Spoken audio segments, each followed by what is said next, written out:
In the span of a single human lifetime, China has undergone a transformation with few historical parallels. Only decades ago, it was largely rural.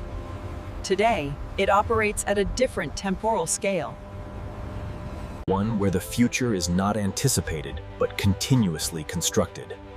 City after city has rewritten its skyline, replacing horizontal growth with dense forests of steel and glass.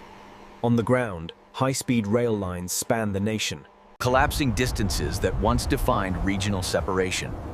Where the land resists, expressways cross mountain ranges. Entire deserts have been converted into fields of solar panels, turning emptiness into energy at continental scale. In China, futuristic forms are no longer confined to concept art. They are built, inhabited, and quickly normalized. Like the rest of the country, Shanghai's skyline was once a disciplined horizontal line along the Huangpu River. The Bund defined it. A procession of neoclassical buildings stood shoulder to shoulder, facing the water. That restraint ended decisively in the 1990s when Shanghai turned its attention east across the river to Pudong. The Oriental Pearl TV tower finished in 1994. It was not just tall, it was unapologetically futuristic. In 1999, the Jinmao Tower was completed. Its tiered form fused modern engineering with traditional Chinese proportions. A decade later, the Shanghai World Financial Center opened. Its trapezoidal aperture earned it the nickname, the bottle opener.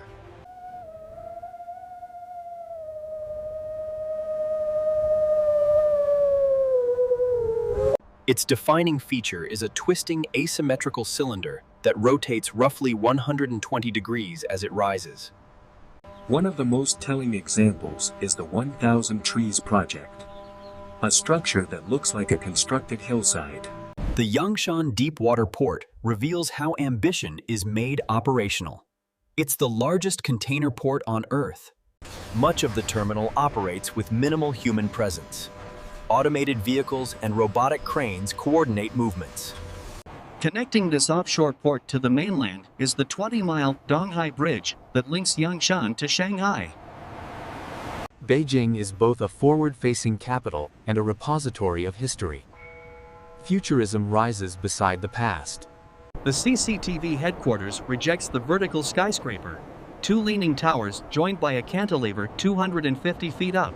The National Stadium, the bird's nest, is wrapped in an intricate lattice of exposed steel. Beyond global icons, Beijing's futurism appears in Galaxy Soho, comprising fluid asymmetrical towers, abandoning rigid lines. Yet Beijing remains anchored by its core. The Forbidden City contains nearly 1,000 buildings on a strict axis. Harbin has always faced north. Since 1985, the entire palaces and towers rise from the ground, carved from ice blocks cut directly from the frozen river. In Hangzhou, the Olympic Sports Expo Center features a main stadium often compared to a blooming lotus. The Hangzhou Intercontinental Hotel rises above the riverfront like a polished artifact, a golden egg-shaped form.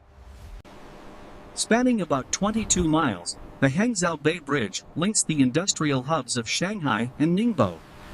Hangzhou has always existed between two worlds. For centuries, it was defined by water and canals. Today, its skyline is dominated by the Gate of the Orient, a monumental arch framing the city beyond. In southwestern China, engineers abandoned conventional thinking to build roads across deep gorges. The Beipanjing Bridge sits about 1,850 feet above the river, transforming a hazardous crossing into seconds. In Hunan, the Aizai Bridge combines structural daring with visual drama, suspended between opposing mountain faces. Tianjin expresses ambition through engineering. The Tianjin Eye is a Ferris wheel constructed directly above a bridge. Beyond the city, Tianjin has embraced solar energy. Expansive photovoltaic farms stretch across reclaimed land. At the center of Shenzhen stands the Ping'an Finance Center. Rising almost 2,000 feet, it tapers to reduce wind pressure. Nearby, the Shenzhen Civic Center references a bird in flight. a metaphor for the city's speed and openness. The BYD Skyrail system is a transit project that sits somewhere between monorail and urban prototype. In Guangzhou, the Canton Tower's slender waist creates a twisting hourglass silhouette that appears to defy gravity. The Guangzhou Circle forms a perfect ring, referencing an ancient Chinese jade disc symbolizing prosperity. The lead bridge is a testament to elegance. Its central pylon anchors a web of steel cables arranged in a fan pattern. Completing this quartet is Infinitus Plaza. Two fluid, interconnected buildings linked by elevated bridges.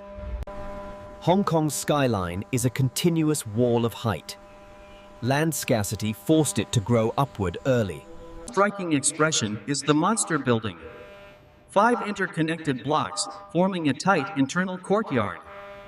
Hong Kong's double-decker trams have operated since 1904, a practical commuter option rather than a novelty. The Hong Kong-Zhuhai-Macau Bridge stretches across the delta. It is the longest sea crossing system in the world. In Zhuhai, Chimelong Ocean Kingdom features some of the largest aquariums on Earth. Nearby, the Zhuhai Grand Theater features 2 asymmetrical shell-like volumes rising from the water. Macau is often described as the Las Vegas of Asia. Along the Cotai Strip, vast casino resorts are self-contained cities. The Grand Lisboa stands apart. Its form is inspired by a lotus flower unfolding upward in reflective golden glass. Chengdu has emerged as a center for technology. The Tianfu Financial Center is dominated by twin towers. The New Century Global Center challenges definitions. It is the largest building in the world by floor area. Chengdu's Anshun Bridge blends history with modern design. Illuminated pavilions turn the river into a spectacle. Environmental stewardship is central. The Chengdu Research Base is a key conservation center for the giant panda. Wuhan evolved into a laboratory for modern urban development. Optics Valley Square turns into a digital cityscape. Plaza Mall features 13 floors and a theme park. It functions more like an indoor city than a shopping center. The 1911 Revolution Museum uses tilted forms and sweeping roofs to symbolize upheaval and a new republic. In spring, East Lake Cherry Blossom Park becomes one of central China's most photographed landscapes. Dominating Nanjing is Zifeng Tower, rising 1,500 feet. At night, lighting highlights its geometry. The Nanjing Eye is a pedestrian bridge defined by 2 enormous oval steel rings rising above the deck. The Nanjing International Youth Cultural Center draws inspiration from Yunjin silk weaving, with flowing linear bands. Nearby, the Zendai Himalaya Center rejects rigid verticality. Buildings appear sculpted like frozen waterfalls. Changsha's Meihe Lake New City is a carefully orchestrated urban composition built around an artificial lake. And Chongqing is one of the world's most extreme examples of vertical urbanism. Street level is a relative concept. The metro system mirrors this complexity. Trains routinely pass through residential towers to emerge above ground. Chao Tianmen is crowned by a horizontal skybridge, visually echoing the form of an ancient Chinese sailing vessel. At Hongya Cave, a steep slope of stilted houses has been transformed into a multi-level commercial complex. High-speed railway system exceeds 28,000 miles. Trains routinely operate at 200 miles per hour. Chongqing East Station is monumental. The structure spans well over 10 million square feet. In Sanya, rising from Phoenix Island are tall, curved towers whose profiles deliberately echo cruise ships. The Beauty Crown Grand Tree Hotel embraces an organic form. 9 towers shaped like colossal abstract trees. The Three Gorges Dam is monumental. It spans roughly 7,700 feet and rises 600 feet above the riverbed. One striking feature is the ship lift, a vertical elevator capable of raising vessels more than 350 feet. In Zhangjiajie, the glass-bottom bridge stretches 1,400 feet between cliff faces, hanging above the valley floor.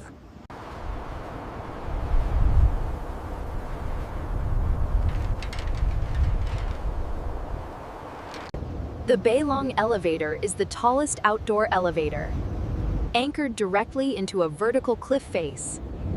In Gansu, the Jiuquan solar power base stretches across the Gobi Desert, thousands of panels in geometric grids.